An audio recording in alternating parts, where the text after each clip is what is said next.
Temos pela frente as eleições municipais talvez mais importantes da história da cidade do Rio de Janeiro.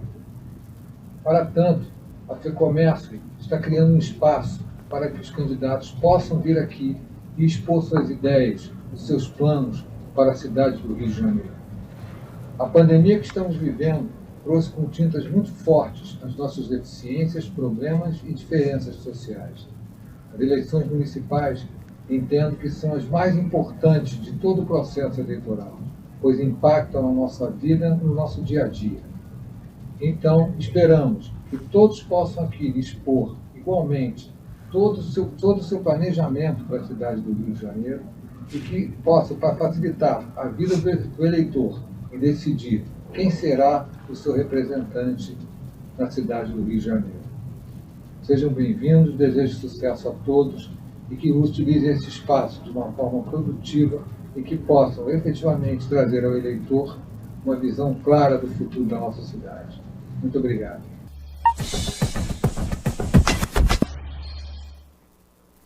Olá, sou Bruna Fante do Jornal O Dia. Hoje o Jornal O Dia prossegue com o apoio da FEComércio as entrevistas com os candidatos a prefeito da cidade do Rio de Janeiro. Nunca o papel da imprensa foi tão importante para informar o eleitor sobre os candidatos e suas propostas. Conosco hoje a candidata Clarissa Garotinho, do PROS. Obrigada, candidata. E a minha colega de redação, Aline Cavalcante, é a jornalista convidada. Boa tarde. Boa tarde. Os internautas podem enviar as perguntas pelos comentários do YouTube e do Facebook. Elas serão lidas aqui para a candidata, que irá responder todas as perguntas. Como cortesia, minha colega de redação, Aline, vai começar a entrevista.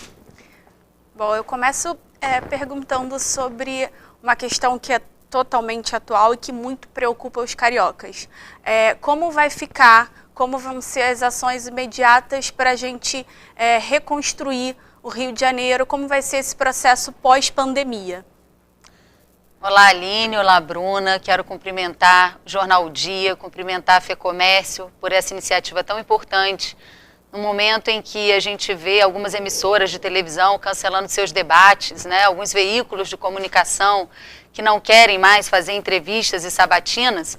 É muito importante a gente ressaltar esse ato pela democracia.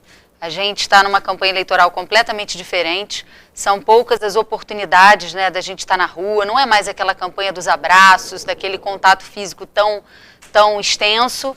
Então é muito importante que a gente tenha espaços como esse para esclarecer os eleitores do Rio de Janeiro sobre as nossas propostas, sobre o nosso programa de governo.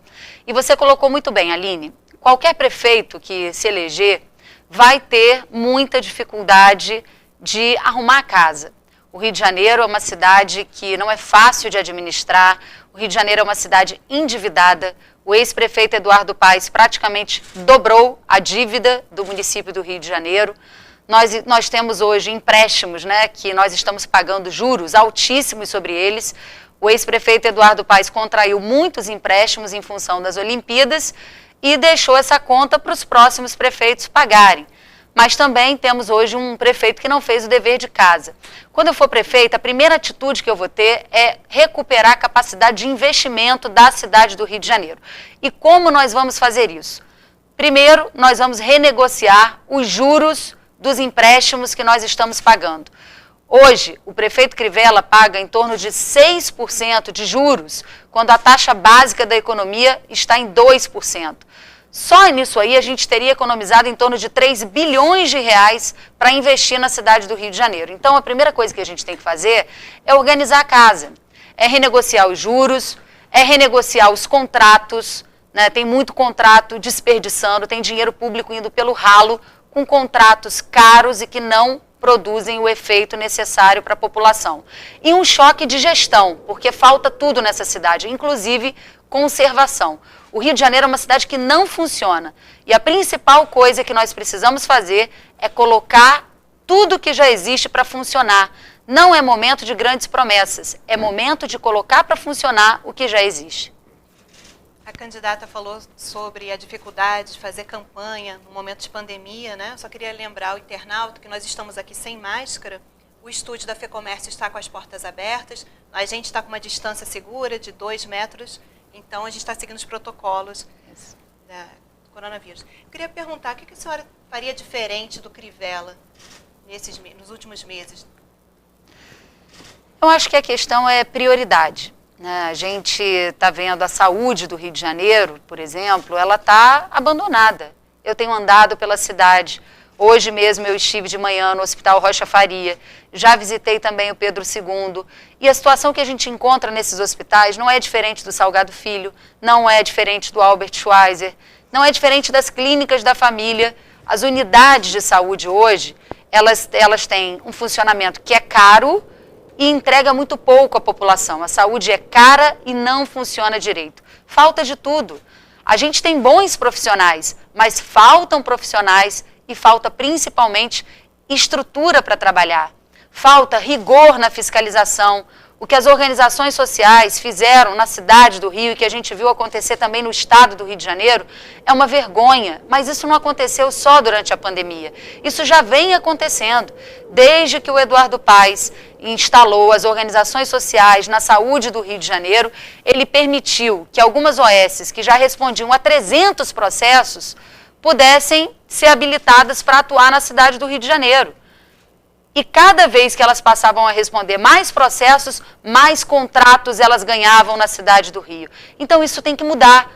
A saúde, a gente tem que fazer um controle muito grande, não pode ter organização social que está comprando remédio, que está comprando insumo até 1000% mais caro do que quando a prefeitura comprava diretamente. Isso é desperdício de dinheiro público. Isso faz a saúde ser cara e faz a saúde não funcionar.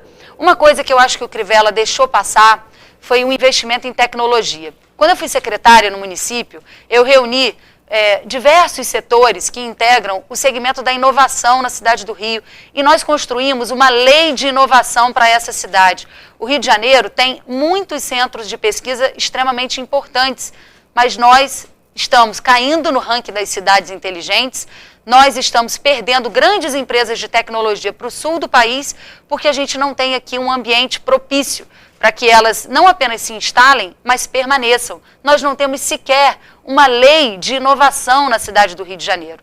No meu governo, eu quero colocar a tecnologia a serviço do cidadão, em todas as áreas. Mas quero dar um exemplo de como isso vai funcionar na saúde. Na saúde, nós precisamos instituir o prontuário único do cidadão. Para quê? Para que a gente consiga, na rede pública, ter o histórico do paciente. Quando você chega numa unidade de saúde, a gente sabe que nas clínicas da família, por serem organizações sociais, a gente tem uma rotatividade muito grande dos médicos. Então, o médico que te atendeu agora não é necessariamente o mesmo que vai te atender daqui a um mês. E se você precisar de um atendimento numa outra unidade, ninguém conhece o seu histórico. Isso faz com que o diagnóstico não seja preciso, isso faz perder tempo no atendimento, isso não dá segurança para o cidadão. Então, prontuário único é usar a tecnologia a favor do cidadão. A telemedicina, isso não é mais coisa do futuro. Telemedicina nós precisamos usar na rede pública para suprir a nossa carência de médicos especialistas. Então, se você precisa, às vezes, de um ortopedista, se você precisa de um médico, um cardiologista, um médico mais especialista, a gente tem falta disso na rede pública. Mas, através da telemedicina, com atendimento junto a um clínico geral na ponta, nós podemos suprir essa carência. E precisamos, por fim, retomar o programa Remédio em Casa, principalmente para os idosos que fazem uso de remédio continuado. Esse é o nosso plano para mudar a história da saúde do Rio de Janeiro. Chega de prometer, eu vou abrir mais clínica, eu vou construir um novo hospital. O que a gente tem que fazer é colocar as unidades de saúde que já existem para funcionar direito e atender bem o cidadão. A senhora falou a respeito das organizações sociais. Se você for eleita, esses contratos vão ser revistos, vai ser tudo revisado? Vai ser tudo olhado novamente para ver a situação real? Nós precisamos, sem dúvida nenhuma, fazer uma auditoria nesses contratos. Esses contratos precisam ser auditados, mas mais do que isso, o problema não é em si a organização social, porque essas coisas vão só mudando de nome. Já trabalharam com cooperativas, já trabalharam com ONGs, agora estão trabalhando com organizações sociais. O problema é a falta de fiscalização da prefeitura, é a falta de rigor. Nós temos que ter um rigor tanto no processo seletivo, para decidir quem vai poder atuar na cidade do Rio de Janeiro, como um rigor também extremamente importante na fiscalização, para saber se as coisas estão funcionando, se os pagamentos estão em dia, se os valores aplicados são corretos. Já gastamos na cidade do Rio de Janeiro, com organizações sociais da saúde, 18 bilhões de reais. E o resultado é esse que você está vendo aí. Então, no nosso governo, vai haver fiscalização rigorosa, tanto no processo seletivo, quanto depois para verificar o que está acontecendo no dia a dia, na ponta, onde o atendimento tem que ser prestado ao cidadão. Eu peço desculpas aos internautas, mas eu estou lendo aqui, vou olhar o celular para ler as perguntas. Já recebi duas aqui, vou ler elas juntas, que é o mesmo assunto. Uma é do Beto Marques, ele pergunta sobre os restaurantes a R$1, se eles vai aumentar os lugares. Acredito que ele queira perguntar se vai ter mais restaurantes, né? Mais lugares de restaurante popular. A senhora, enquanto secretária, reabriu um. Sim. E o Leonardo Silva, qual o seu planejamento para a segurança alimentar do município, principalmente no que se refere à produção local de alimentos? Bom, quando eu fui secretária de desenvolvimento, né, porque vamos fazer aqui uma retrospectiva até para as pessoas entenderem. Na última eleição, eu apoiei o Crivella. E como eu sempre digo, eu não apoiei o Crivella por falta de opção, porque muita gente votou nele só porque não tinha outra opção. Eu não, eu apoiei o Crivella de coração. Apoiei ele com convicção, porque ele dizia que ia cuidar das pessoas. E, infelizmente, esse cuidado a gente não viu acontecer. E quem está dizendo isso não sou eu, quem está dizendo isso são os números. O Crivella reduziu em 35% a cobertura do programa de saúde da família. Hoje nós temos 32 mil crianças sem vagas em creches na cidade do Rio de Janeiro. Nós temos um déficit habitacional de 200 mil pessoas na nossa cidade. Nós temos 500 mil de pessoas vivendo em áreas de risco. Então, não é possível, né? A gente olha para a população de rua, a gente anda pelas ruas e só vê a população de rua crescer. São 17 mil pessoas morando nas ruas do Rio de Janeiro, segundo dados da Defensoria Pública. Esses dados não são dados que correspondem a um governo que cuidou das pessoas. Então eu faço parte do time dos arrependidos, do time daqueles que, infelizmente, não viu uma cidade onde a prioridade fosse a vida das pessoas. Por isso eu sou candidata a prefeita do Rio de Janeiro, porque eu quero ser a opção, eu quero ser a alternativa que você não teve no ano de 2016. A gente tem que parar com essa história de dizer, eu vou votar no menos pior. Outro dia eu ouvi alguém falar assim, que saudade do meu ex. Bruna, eu fico pensando, gente, pelo amor de Deus, a fila anda, né? Quem vive de passado é museu. A gente tem que votar com convicção. A gente tem que votar acreditando que a gente pode construir uma história diferente para essa cidade. E é isso que eu quero fazer. Com relação aos restaurantes populares, no pouco período que eu estive numa secretaria da Prefeitura, Secretaria de Desenvolvimento, em um ano eu reabri o Restaurante Popular de Bangu, reabri o Restaurante Popular de Bom Sucesso, reabri o Restaurante Popular de Campo Grande, que juntos já serviram mais de 4 milhões de refeições. E quando eu saí de lá, eu deixei os recursos, dinheiro federal, 5 milhões de reais para reabrir o Restaurante Popular de Madureira. 2 anos e meio já se passaram. Nenhum restaurante popular foi aberto desde que eu saí de lá, nem o de Madureira, que a gente deixou o dinheiro para pronto, era só botar para funcionar. Então, assim como eu coloquei os restaurantes populares para funcionar, eu quero fazer isso nas outras áreas também.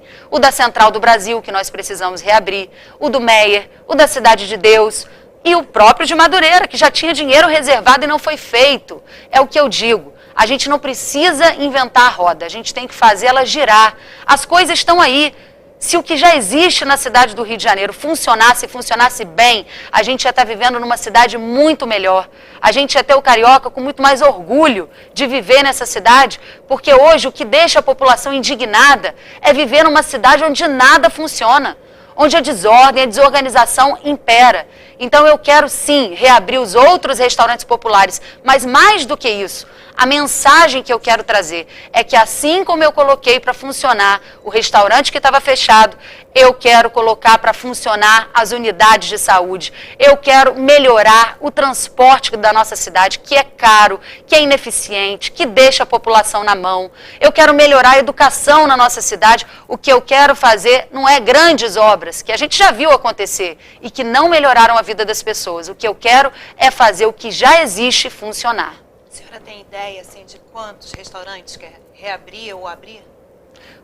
Vamos começar pelos que estão fechados, né? Como eu disse, Central do Brasil, Cidade de Deus, Meier e Madureira.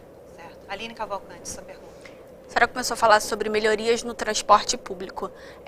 A queixa dos cariocas é em relação à qualidade do serviço. O que a senhora pretende fazer para melhorar a qualidade do transporte público para o carioca? Bom, falando de transporte, a gente tem, Aline, que resolver muita coisa. Primeiro, a gente tem que fiscalizar as empresas de ônibus. A empresa de ônibus, ela tem um contrato e ela tem que cumprir esse contrato. Hoje, as empresas estão deixando a população na mão, as empresas não passam, não cumprem o horário, as pessoas ficam lá 1 hora esperando o ônibus e o ônibus não vem, num dia ele passa, no outro dia ele não passa. Isso não pode acontecer. Se a empresa não cumpre o contrato, ela tem que ser retirada do contrato e nós temos que colocar outra empresa para atuar no lugar.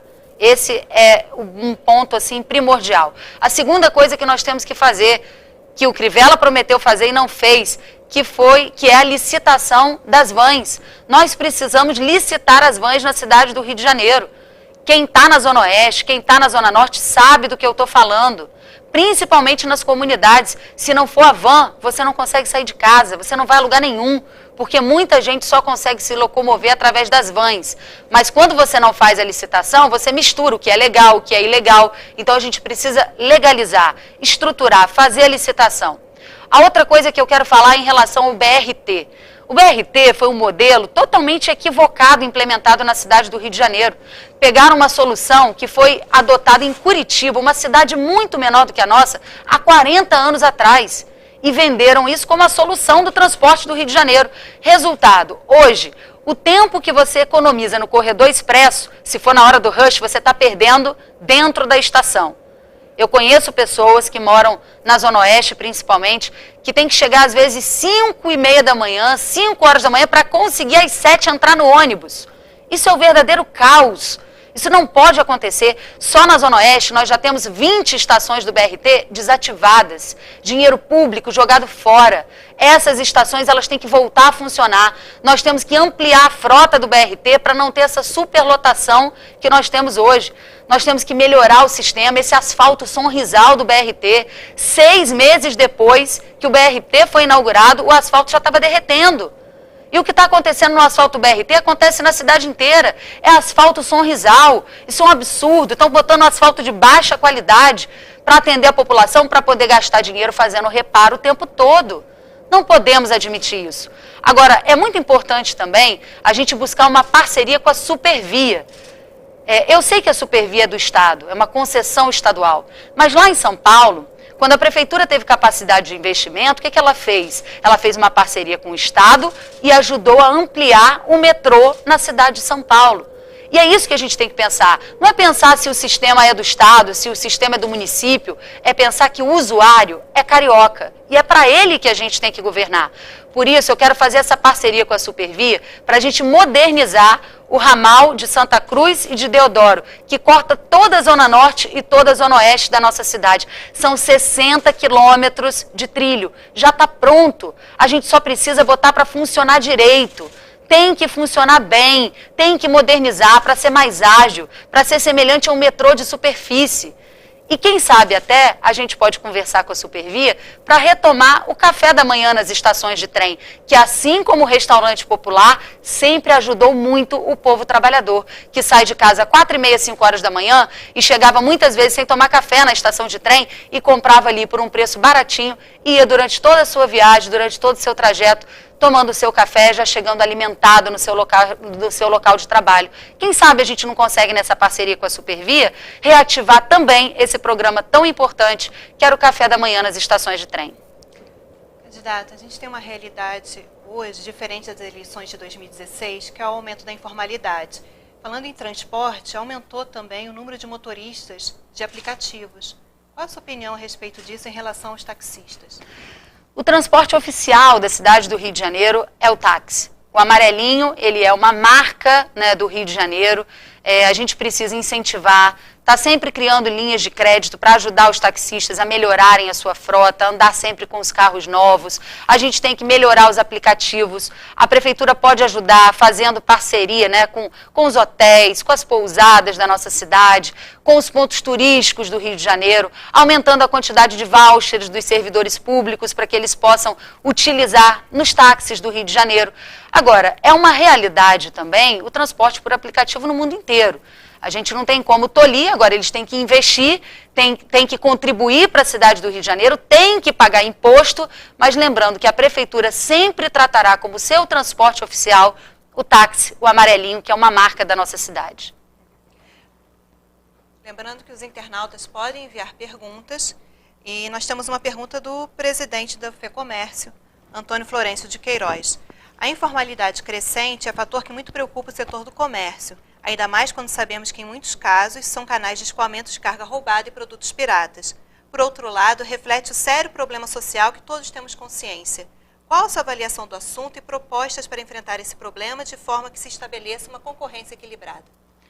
Olha, com certeza, eu entendo essa realidade, porque além de deputada, eu também sou uma pequena comerciante, sou casada, meu marido é comerciante também, conheço a realidade do comércio, converso constantemente com os comerciantes. Existe uma realidade na cidade do Rio de Janeiro. A falta de emprego leva as pessoas à informalidade. Nós não queremos combater o cidadão que quer trabalhar dentro da legalidade, mas ele precisa trabalhar respeitando um ordenamento da cidade. O problema é que hoje a informalidade ela impera numa desordem completamente absoluta. Cada um faz o que quer, ninguém se legaliza e com isso todo mundo perde. Todo camelô que quiser trabalhar de forma legal, ele poderá se legalizar, pagar a taxa organizada para a prefeitura e trabalhar dentro dos espaços delimitados e organizados pela prefeitura. Todos aqueles que se aproveitam dessa bagunça que está na nossa cidade para trabalhar vendendo mercadoria roubada, para trabalhar dando suporte à criminalidade, todos esses serão combatidos. Porque nós não podemos misturar pessoas de boa fé que estão trabalhando para levar o sustento para dentro da sua casa e que nós vamos trabalhar para ordená-las na cidade com aquelas pessoas que se aproveitam dessa bagunça que a gente está vivendo no Rio de Janeiro para se aliar à criminalidade. Isso nós vamos combater e vamos combater com todo rigor. Outra pergunta de internauta, Michel Serpa, pergunta: qual a sua opinião sobre o pedágio da linha amarela e se na linha vermelha vai colocar pedágio ou não? Olha, eu acho que não tem por que colocar pedágio onde não tem. A população já paga absurdos, o valor, né, do pedágio da linha amarela realmente é abusivo, realmente é absurdo, nós não podemos concordar com isso. Entendo que a prefeitura tem sim que brigar para fazer a revisão desse contrato. A única coisa que eu não concordo é que a gente chega lá quebrando tudo, né? Colocando retroescavadeira para quebrar, porque eu acho que essa não é a solução. A partir do momento que o poder público age dessa forma, ele está permitindo que o cidadão, que também está indignado com os serviços da prefeitura, cheguem lá e quebrem também a sede da prefeitura. Então não é assim que as coisas funcionam. A gente tem que viver numa cidade onde as coisas sejam tratadas dentro da lei. O pedágio é absurdo, é abusivo e nós faremos de tudo dentro da legalidade para combatê-lo. Então não pretende colocar pedágio também na linha vermelha? Não, de forma alguma. Aliás, falando em pedágio, não é a mesma coisa, mas eu quero fazer uma revisão dos radares na nossa cidade. Essa indústria da multa, a gente tem que ver onde realmente precisa ter radar, onde não precisa, onde o radar está ali de forma educativa, né, e ele tem que ser bem sinalizado, porque o objetivo do radar é fazer uma educação do trânsito, é impedir, né, que as pessoas ultrapassem a velocidade. O objetivo do radar não é transformar a cidade do Rio numa cidade de multas, numa indústria da multa. Então nós vamos fazer uma revisão de onde é necessário efetivamente ter, tirar dos locais onde não é necessário e onde tem radar, nós queremos fazer uma sinalização efetiva para a população. Ainda sobre transporte público, duas questões. Uma sobre as obras do BRT Transbrasil e a outra é uma proposta que a candidata tem, que é sobre amenizar a pressão no transporte público na hora do rush por meio da redução de uma tarifa. Eu queria saber como se daria isso e se é possível fazer isso acontecer. A primeira pergunta foi sobre as obras da Transbrasil. A Transbrasil já está ali, né? Há 6 anos ela tinha que ser concluída e não foi, quase 6 anos. Então a gente não tem o que fazer, tem que terminar essa obra, porque enquanto ela fica ali inacabada, a gente está vendo esse caos da Avenida Brasil. Agora a gente tem que rever alguns pontos, porque eu já recebi muita reclamação de gente, né, principalmente da Zona Oeste, dizendo que a obra, os ônibus vão parar num local que na verdade você vai precisar de 2 ônibus. A gente tem que rever ali como é que vai finalizar a obra da Transbrasil, mas ela precisa ser terminada. Isso já tinha que ter terminado lá em 2016 com o Eduardo Paes, não terminou, passou o governo inteiro do Crivella, também não acabou. Essa é uma obra que a gente tem que terminar. Como eu disse, eu não quero ficar prometendo grandes obras, eu quero colocar para funcionar o que já existe. Mas uma obra que está inacabada é um desperdício de dinheiro público, a gente precisa sim concluir a obra da Transbrasil. Quando você fala da gente aplicar uma tarifa diferenciada em horários diferenciados, é porque eu quero chamar a sociedade civil, chamar os empresários, chamar os comerciantes, chamar as empresas do Rio de Janeiro para um diálogo.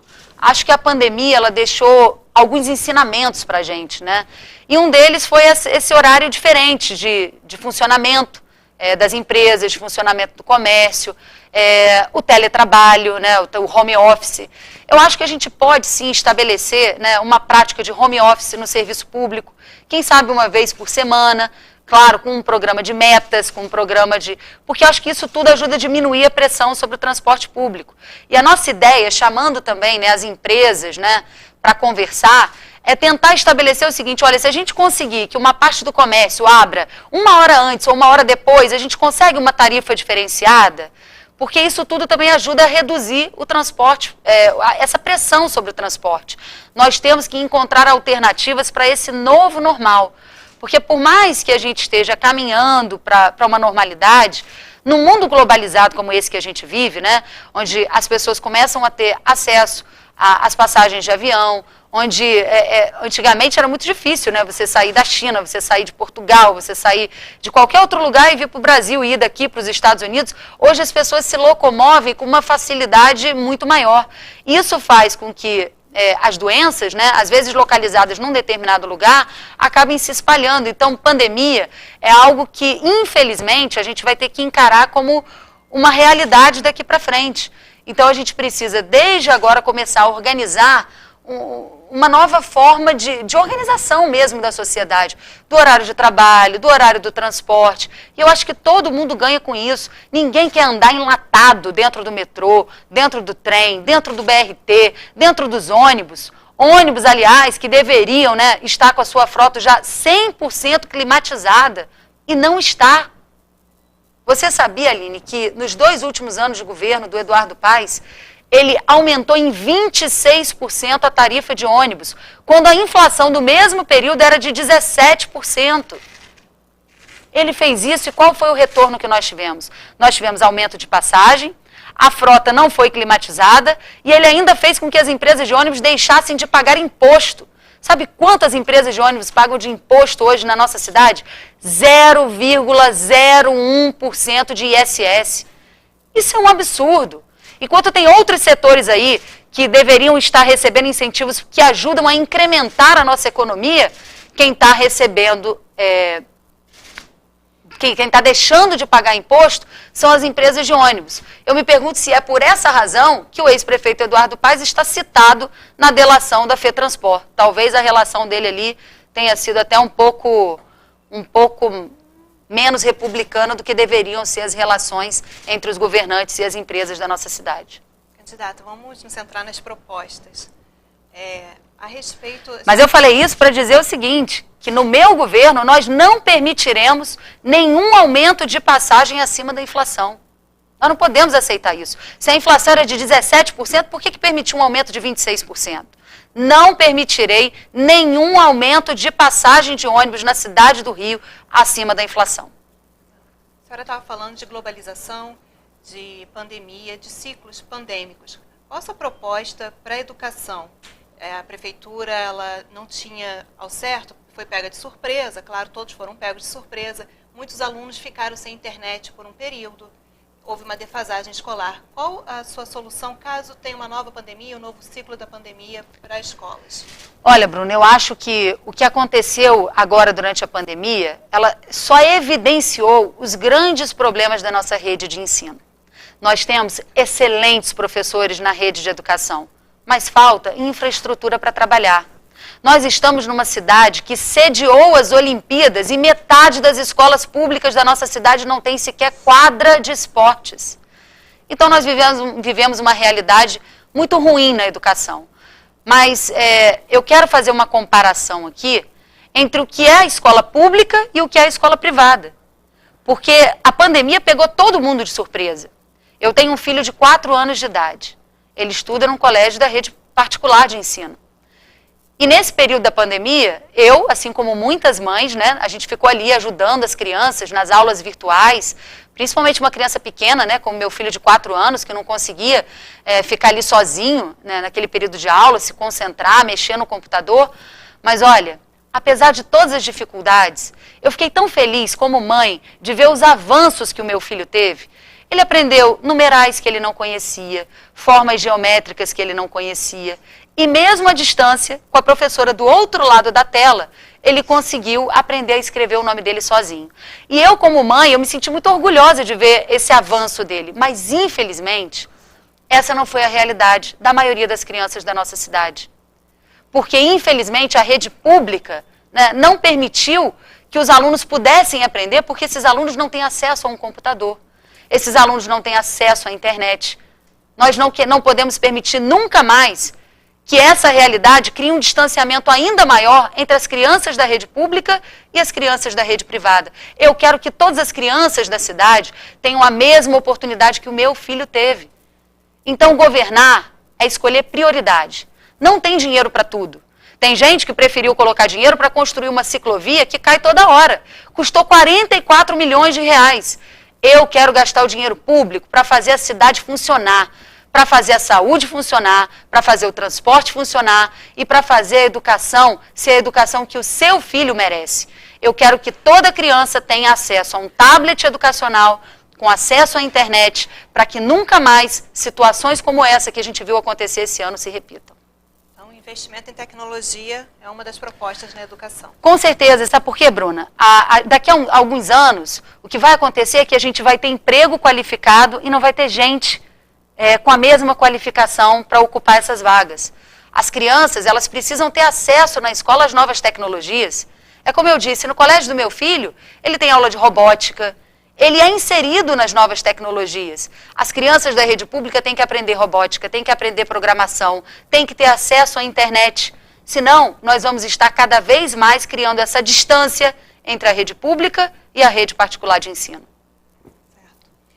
Mais uma pergunta de um internauta, Fabiano Valente, via Facebook. 2 temas bastante polêmicos que dividem opiniões são o financiamento público das escolas de samba do Grupo Especial e o armamento da Guarda Municipal. O que a candidata pensa a respeito desses temas? Bom, eu vou começar pelas escolas de samba.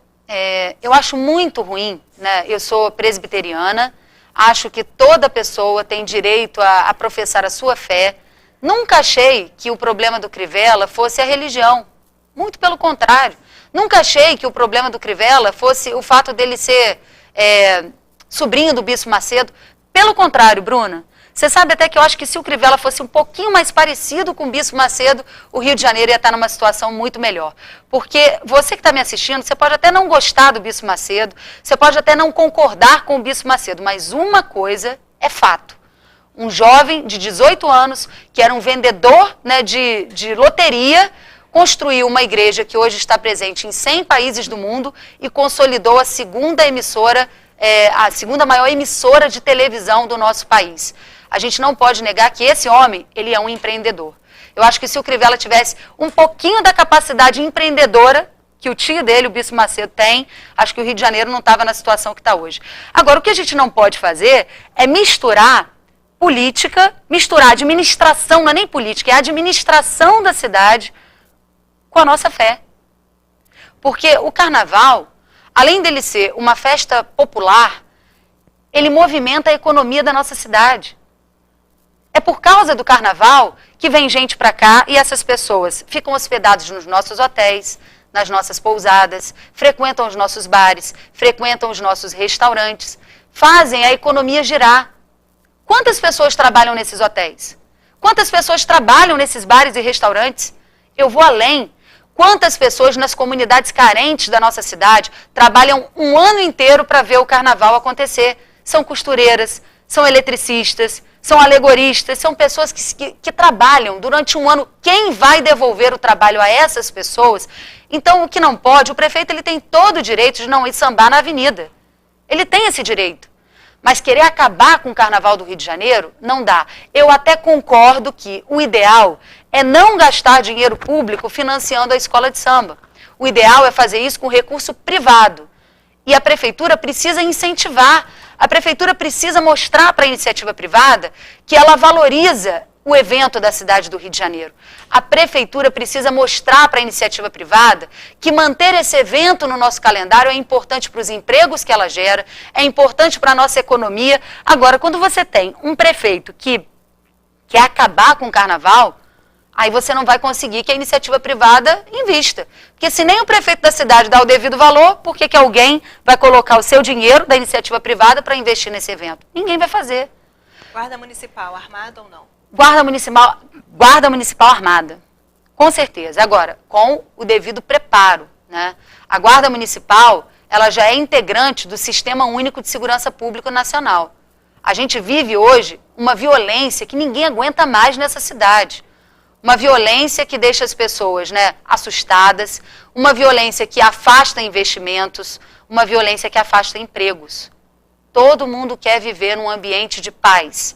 E se a gente tem a Guarda Municipal e a gente pode preparar a Guarda e armar a Guarda para que ela seja ali um braço da prefeitura, dando o seu apoio para melhorar a segurança pública da cidade, nós vamos fazer com o devido treinamento.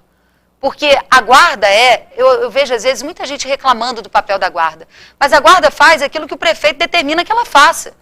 A Guarda antigamente era só para guardar patrimônio, depois a Guarda estava ali para cuidar das posturas municipais, e a Guarda hoje ela precisa entender o seu papel dentro do sistema de segurança pública. As pessoas não aguentam mais a violência. E eu quero dizer para você que a Guarda Municipal que está nos ouvindo, que eu tenho um compromisso de chamar os 1.452 guardas que foram aprovados pelo concurso de 2012 e não foram convocados até hoje. Uma cidade que precisa de mais segurança não pode abrir mão de convocar os seus guardas municipais para que eles estejam nos centros do Rio de Janeiro, atuando, protegendo a população, ajudando a melhorar a segurança pública. Mas não é só a Guarda que vai ajudar. Nós precisamos que a prefeitura cumpra o seu papel. Bruna, ruas bem iluminadas, isso é papel da prefeitura. Quando a gente vê rua mal iluminada, isso é um prato cheio para a criminalidade. Você pega o entorno das estações, né, de trem, de BRT, quando esse entorno tá uma bagunça, né, aquilo ali é um prato cheio para a criminalidade. Então a prefeitura precisa também cumprir o seu papel, ajudando o ordenamento da cidade, a boa iluminação da cidade e colocando a Guarda para exercer esse papel tão importante junto à população no sistema de segurança pública. Aline.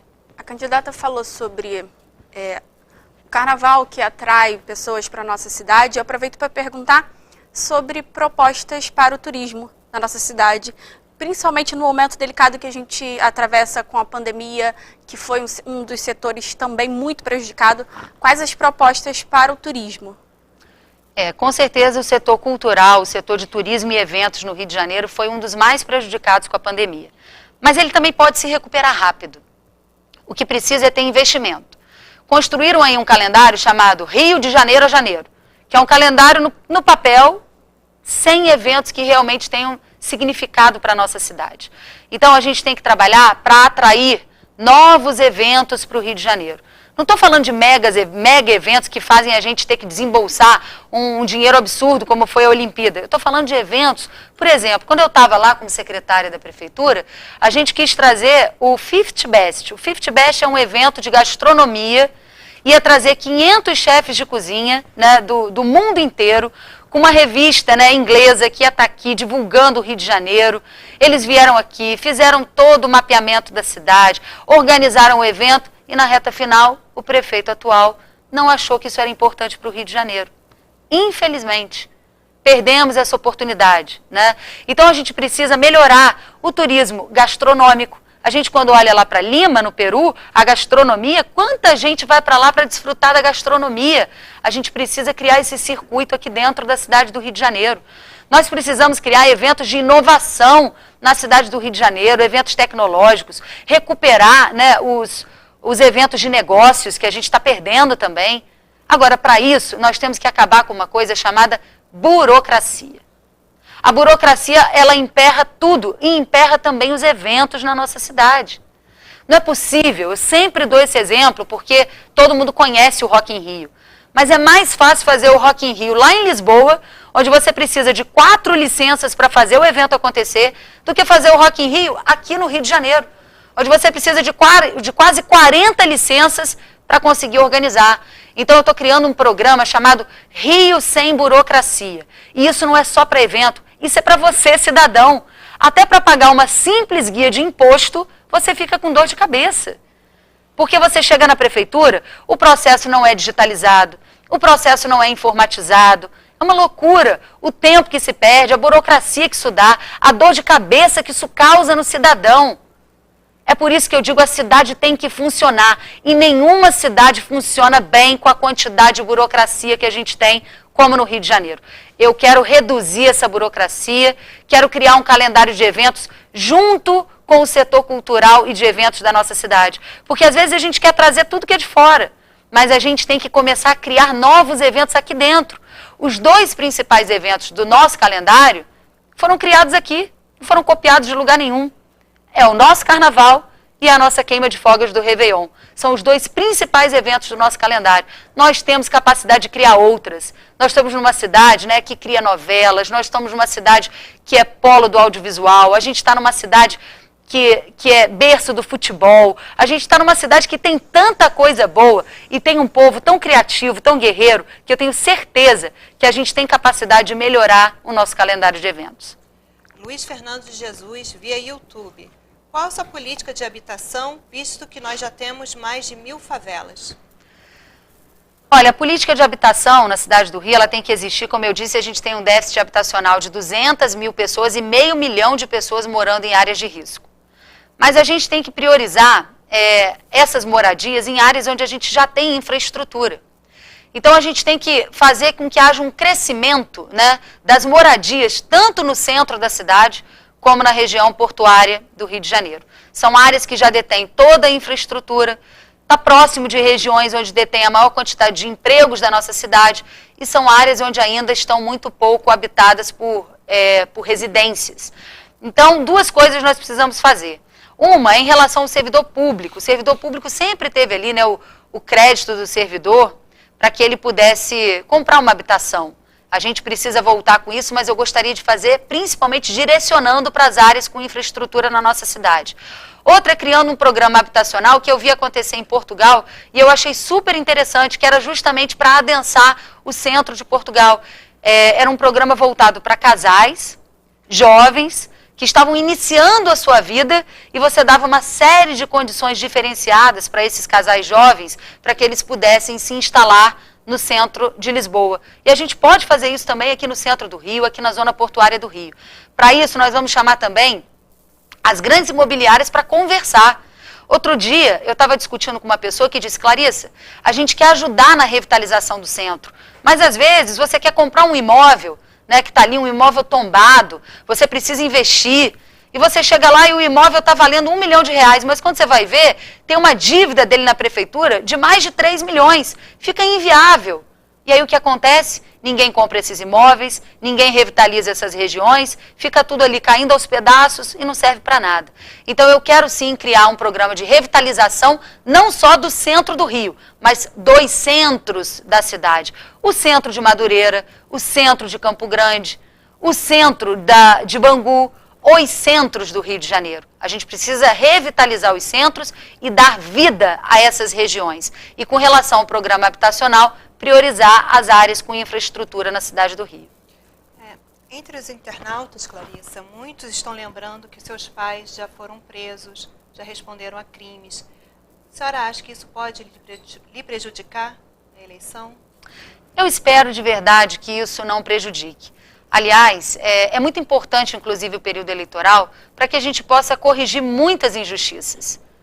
Os meus pais foram presos, hoje não estão mais, estão soltos, porque a lei está do lado deles, né? Não estão em prisão domiciliar, não estão em nada disso, pelo contrário, continuam trabalhando, continuam fazendo programa de rádio. Agora, você pode imaginar que alguém que vai enfrentar a maior máfia que já comandou esse Estado, comandado por Sérgio Cabral, Pezão, por seus aliados dentro do Ministério Público, por seus aliados na Assembleia Legislativa, você acha que alguém como o Garotinho, que teve coragem de denunciar 150 pessoas, né, a Procuradoria-Geral da República, não só políticos, mas também desembargadores, gente poderosa, você acha realmente que num lugar onde ninguém viu nada disso acontecer, quem teve coragem de denunciar não vai sofrer nenhum tipo de retaliação? Então eu poderia ficar aqui discorrendo sobre tudo isso, mas eu quero que você, eleitor, pense, eu quero que você reflita. Agora, outro dia eu estava vendo, né, uma candidata que também está disputando a Prefeitura do Rio, e ela diz, eu fui chefe da Polícia Civil, eu fui chefe da Polícia Civil. Agora eu pergunto, ela foi chefe da Polícia Civil quando? No governo de Sérgio Cabral. E será que ela não percebeu que a maior máfia que ela tinha que combater era o chefe dela? Eram os amigos que comandavam o Palácio Guanabara sentados do lado dela. Durante aquele período ela não viu essa máfia e está preparada para enfrentar as máfias que nós temos hoje na nossa cidade? Você, cidadão, reflita sobre o que está acontecendo na história do Rio de Janeiro. Eu tenho muito orgulho de onde eu vim. Família para mim é uma coisa sagrada. Agora, também tenho o direito de ser protagonista da minha própria história. Meu nome é Clarissa, eu tenho 38 anos, eu tenho uma história, eu fui vereadora, eu fui deputada estadual, eu fui secretária municipal, eu estou no meu 2º mandato de deputada federal e não há nada que desabone a minha conduta. Você pode pesquisar, você não vai achar nada de errado que a Clarissa tenha feito. Então eu tenho o direito de ser protagonista da minha história. Eu sou Clarissa, filha do Garotinho, vírgula, não é um ponto final. Eu tenho a minha história. E é essa história que eu quero defender para construir um caminho novo para essa cidade. Porque é muita loucura a gente querer que as coisas mudem e continuar votando no que está aí. Eu quero ter essa oportunidade, eu quero ter essa experiência de usar toda essa experiência que eu já tive a favor da população da cidade do Rio de Janeiro.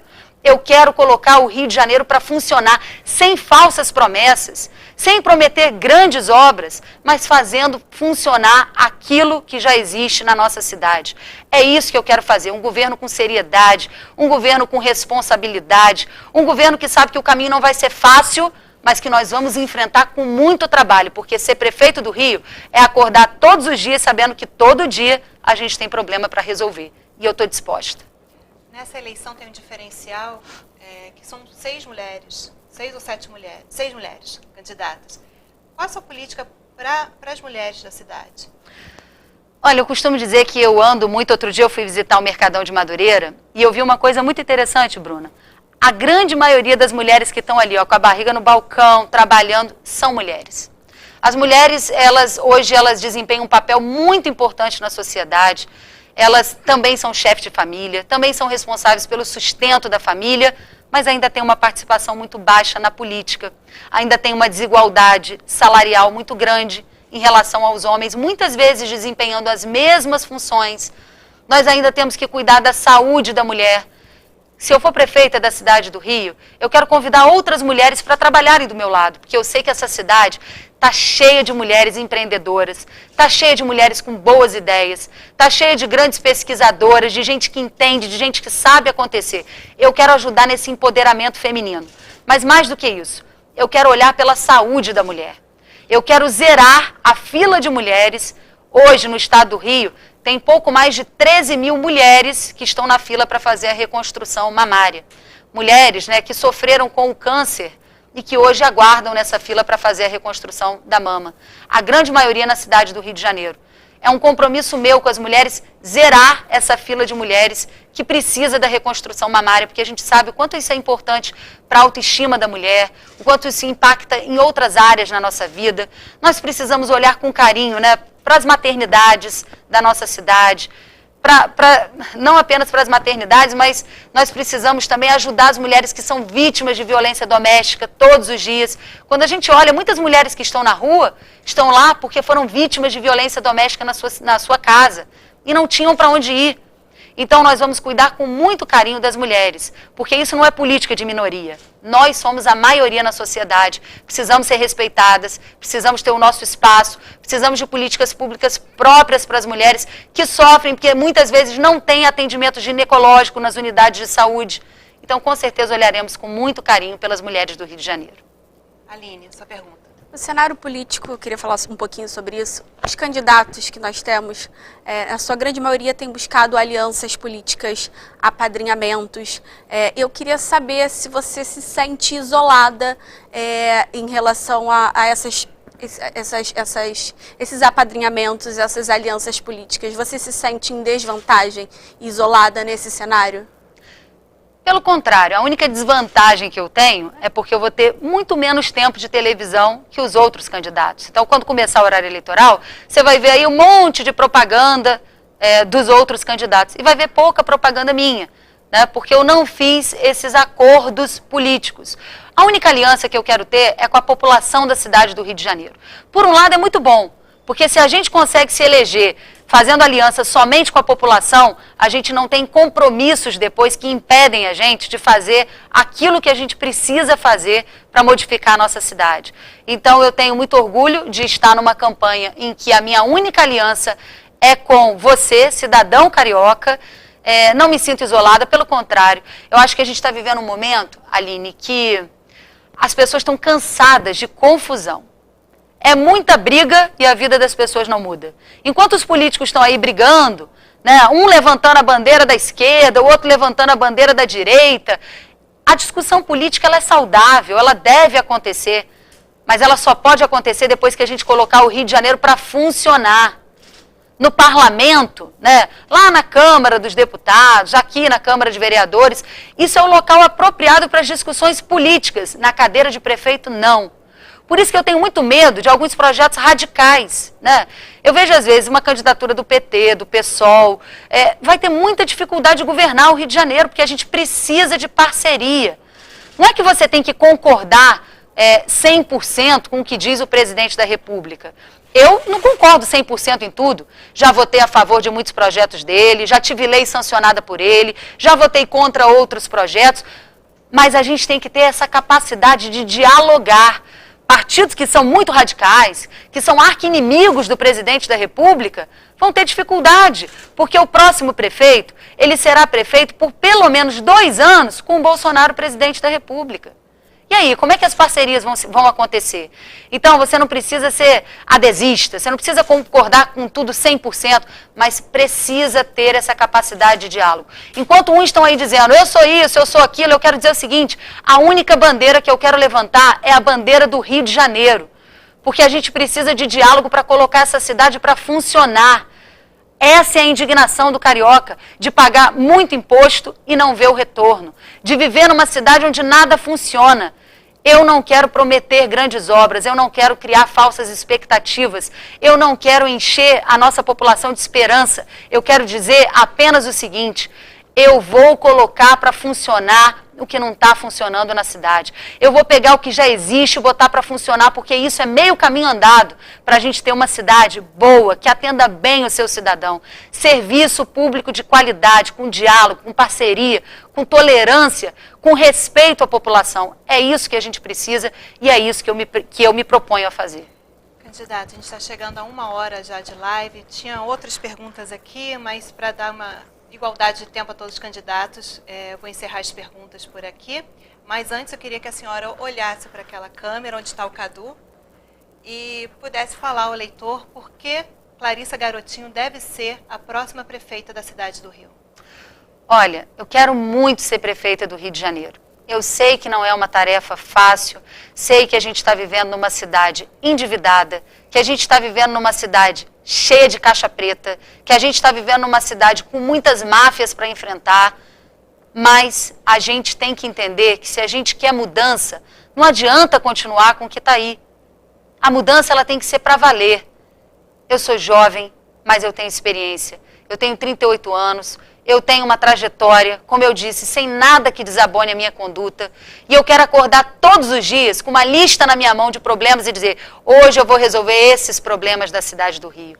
Eu quero andar, eu não quero ser uma prefeita trancada dentro do gabinete. Eu quero estar nas ruas, eu quero estar visitando os hospitais, eu quero estar visitando as escolas, eu quero estar visitando o transporte, o BRT, porque é muito importante que o prefeito entenda o que o cidadão passa no dia a dia. Agora, a gente tem que fazer isso de surpresa, que não é para a gente chegar lá no hospital e tá tudo arrumadinho.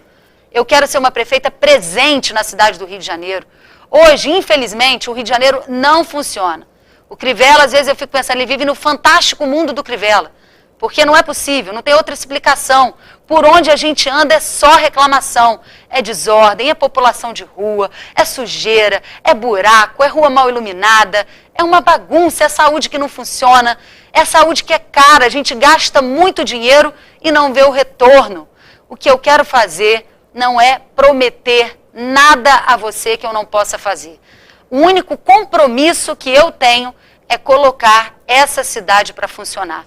E se você concorda comigo que o Rio de Janeiro precisa dessa mudança, eu peço a você que me dê esse voto de confiança. Meu nome é Clarissa, meu número é 90 e eu estou preparada para ser a prefeita que a nossa cidade precisa. A gente não tem o poder de mudar o passado, mas com o seu voto, no dia 15 de novembro, nós temos a chance de começar a escrever uma nova história para essa cidade. É isso que eu quero fazer. Eu agradeço a participação da Aline. Obrigada. Agradeço a participação da Clarissa, Obrigada. da candidata Clarissa Garotinho. Amanhã, lembrando ao internauta que nós temos aqui, 5 horas da tarde, Glória Heloísa, candidata do PSC. Obrigada, até amanhã.